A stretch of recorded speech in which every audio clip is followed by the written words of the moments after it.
Hey everyone, welcome back to Horsetooth Cinema, and today I'm going to be reviewing Malcolm X.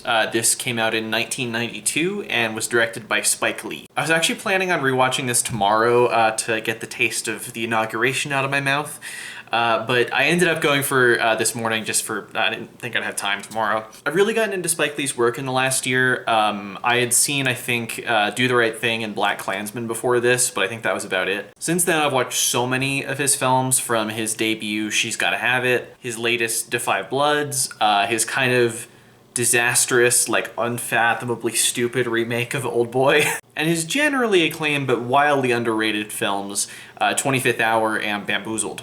And there's still quite a bit I need to see as well. And then there's Malcolm X, which came out right in the prime of his career, really right in the prime of his, really at the height, I guess, of his influence and power in Hollywood. I think that detail is especially important when considering the production history of this film, especially because of the really controversial legacy of Malcolm X, particularly in the part of his life before he made his Hajj pilgrimage.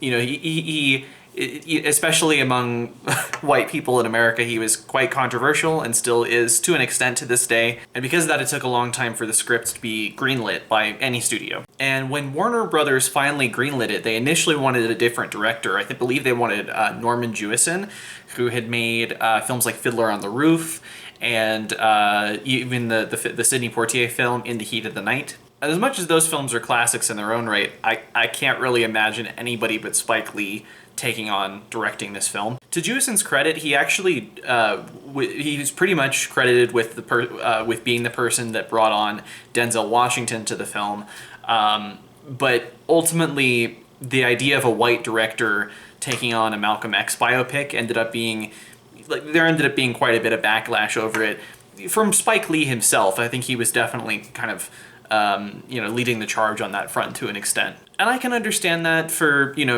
obvious reasons, but also just because I think this was a very personal film to Spike, as somebody, I believe, who he grew up in Harlem, and Malcolm X was a very important figure in his life. And because of that, he ended up actually rewriting quite a bit of the script, from what I understand, and he had quite a few fights with the studio in terms of final cut. He ended up having to get other parts of it financed independently. So with a production history this tense and sort of all over the place, I can definitely imagine a timeline where, especially with Spike Lee being just so opinionated and kind of, having his view of how this should work, I can definitely see a timeline where this ends up just being a total disaster. A movie that's so preachy and self-satisfied, led by a director with just such an enormous ego who doesn't want to listen to anybody. But I really don't think it comes off that way. As I'll get into, I think this is, if there's one word to describe this film, I actually think it's collaboration. Yeah, that timeline is certainly not the one we're living in, because this is one of the most, once in a blue moon type collaborations between all these incredible different kinds of artists converging on the same project, and they're just firing on all cylinders. I find it to be Spike Lee's most developed work, and certainly one of his most formally accomplished films. Bamboozled is probably up there as well.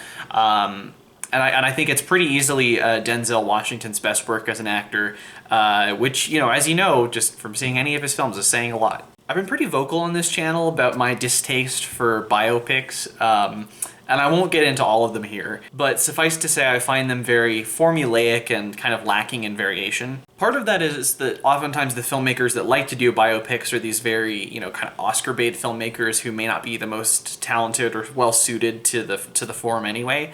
But another issue, I think, is just that the format of a biopic itself, sort of limiting to one person's life, is very limiting in terms of the typical, not just narrative beats of a film, but the emotional beats of a film, like the things that are sort of dramatized in a person's life. But I think Malcolm X kind of gets around that in a couple of ways. One, I think that Malcolm X himself is just such an interesting character, such an interesting subject matter to explore, that you avoid a lot of those more boring conventional narrative beats. But also I think the film kind of presents his life as not just one life, but three. And all three sections of the film have very contrasting styles. You have the early section, with kind of Malcolm's early years that really show off a lot of, the kind of the playfulness that Spike likes to do in his other films. with this also, this is maybe a section of the film that really kind of shows off a lot of the incredible production design and incredible like colorful period costume detail. And then you have kind of the middle section of the film, which kind of goes from when he's in prison, sort of learning the ways of Islam and the history of racism, to being the disciple of Elijah Muhammad. This section is probably the least like formally inventive of the three, but it's also the section with kind of the most historical, like really meaty detail that, I mean, you are there for to an extent when you watch a biopic, even if you want to see things dramatized. And then there's the last hour or so, which is this incredibly like subjective, introspective look at Malcolm's religious and ideological transformation, and then of course the last really harrowing hours of his life leading up to his assassination. So the variation of these three sections, I think, it really solves the biopic problem of just feeling kind of like formulaic. But I think another problem that it could run into is that everything could feel a bit just disjointed, like these three different movies don't really belong together. Basically, there just needs to be some kind of glue, something to bring these three sort of sections together. And luckily the film really has that in Denzel Washington's performance as Malcolm X. He knows this character so well already at this point because he actually portrayed the character on stage a few times, I believe. And so he just knows exactly what the film needs to, the exact ways that he needs to transform between these sections to really, again, be the glue that holds it all together. I also just think that like Denzel is the perfect actor to play Malcolm X because he's more than most other American actors. He has this iconic, like really cool guy, like movie star thing going on, but he also has really well-versed, like sort of dramatic acting chops that can pull off the introspection that this character really needs to have and the interiority, especially in the third act.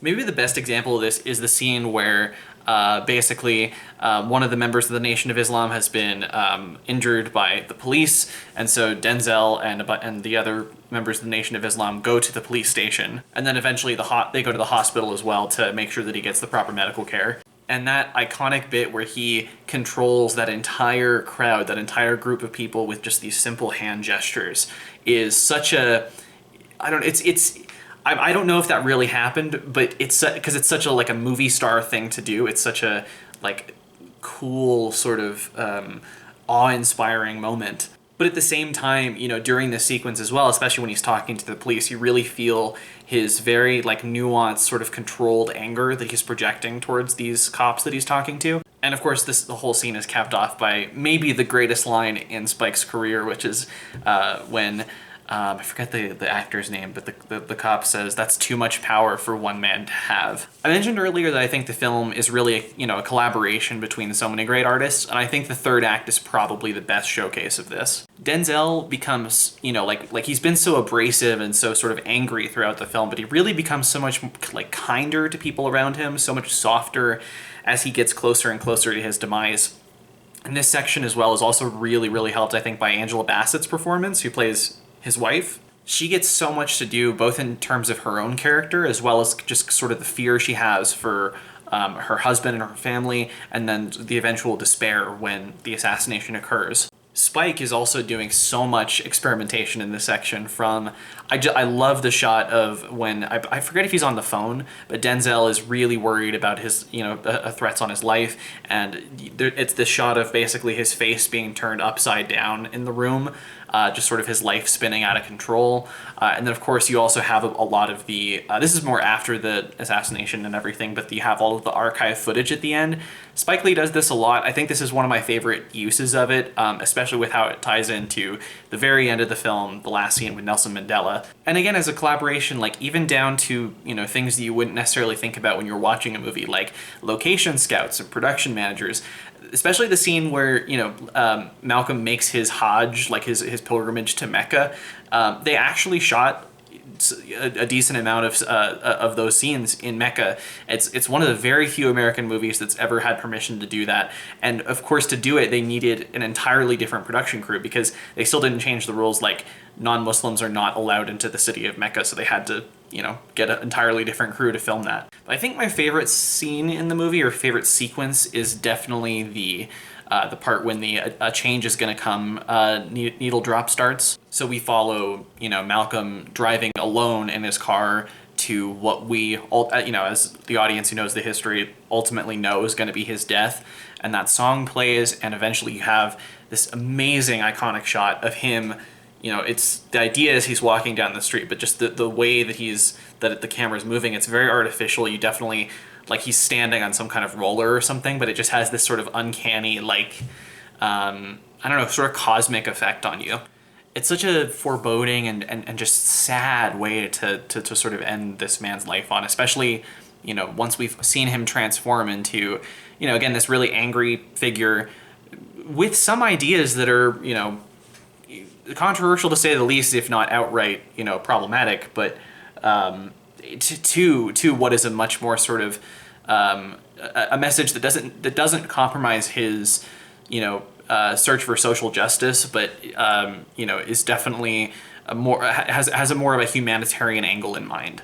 So yeah, if I had to pick a favorite scene, it's probably that one. But I mean, the finale with Nelson Mandela and all the archive footage and just the last line of the film, that's pretty close. But I think it gun to my head, I'd probably pick A Change Is Gonna Come montage. There's so much else I can praise here. I mean, it's a 3.5 hour long film. But I do want to end by talking a little bit about Spike Lee's reputation and how this film kind of fits into that. I think he's often talked about as this very, again, like kind of loud, abrasive guy who, makes good movies, but is here to lecture you primarily about politics and about racism and sort of beat you over the head with his message.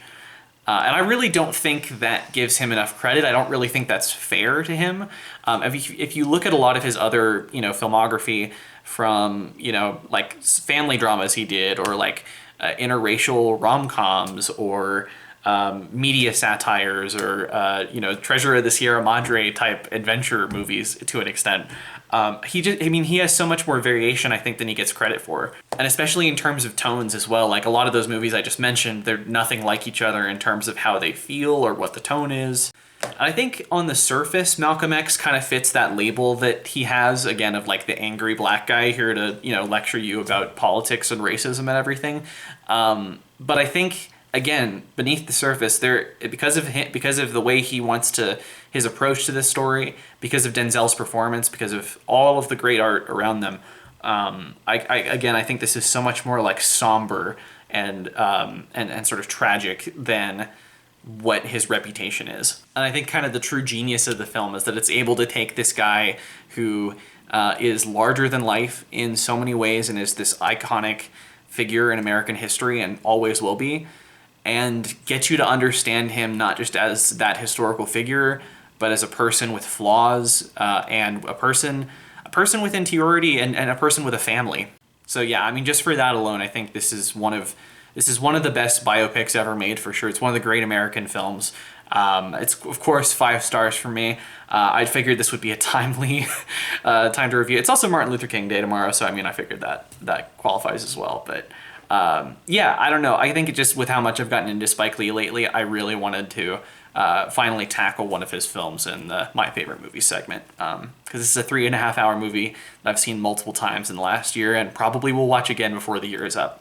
So anyway, that's the video. Thank you guys so much for watching. If you like this, you can like the video down below and be sure to subscribe as well. I've got more reviews coming out soon, as live streams as well, and I'll see you guys in the next one. See ya.